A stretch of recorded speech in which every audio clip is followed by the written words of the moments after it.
আসসালামু আলাইকুম। আজকে আমরা আলোচনা করব ক্লাস 9-10 ম্যাথমেটিক্স দূরত্ব উচ্চতা অধ্যায় 10 লেকচার 21। চলো তাহলে আজকে ক্লাস শুরু করা যাক।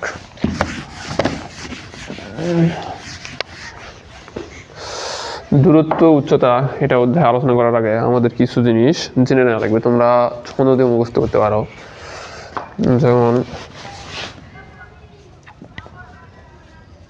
সাগরে লবণ আছে। এরপরে লিখি কবরে ভূত আছে।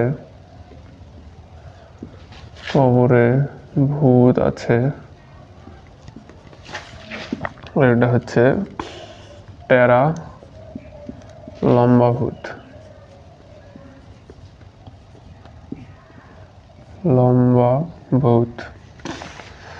সাগরে লবণ আছে অর্থ এই এস এর শুরুতেও দ্বন্দ্বস্ব আছে, সাইনের শুরুতেও দ্বন্দ্বস্বই হয়।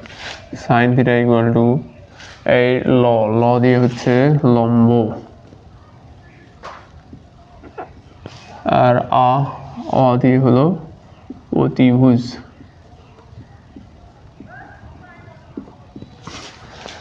কবরে ক দিয়ে হচ্ছে কস থিটা শুরুতেও ক আছে।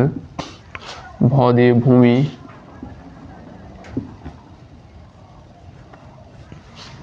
আর সরা দিয়ে অতিভুজ।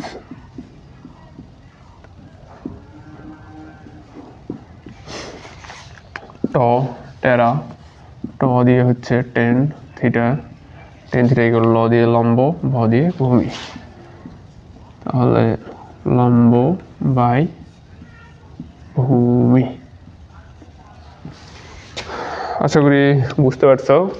আরেকবার বলি, সাগরে লবণ আছে হচ্ছে সাইন থিটা ইকুয়াল টু লম্ব বাই অতিভুজ, ল দিয়ে লম্ব, সরা দিয়ে অতিভুজ। কবরে ভূত আছে, তাহলে ক দিয়ে কস থিটা, তাহলে ভ দিয়ে হচ্ছে ভূমি, সরা দিয়ে অতিভুজ। টেরা লম্বা ভূত, ট দিয়ে টেন থিটা, ল দিয়ে লম্ব, ভ দিয়ে ভূমি। তো এটা আমাদের জানা লাগবে। এটা ছাড়াও আরেকটা ছন্দ আছে, ওইটা লিখে দিই, তোমরা লিখতে পারো। আমি এটা দিয়ে শিখছিলাম প্রথম। সাধু ললিত আসামের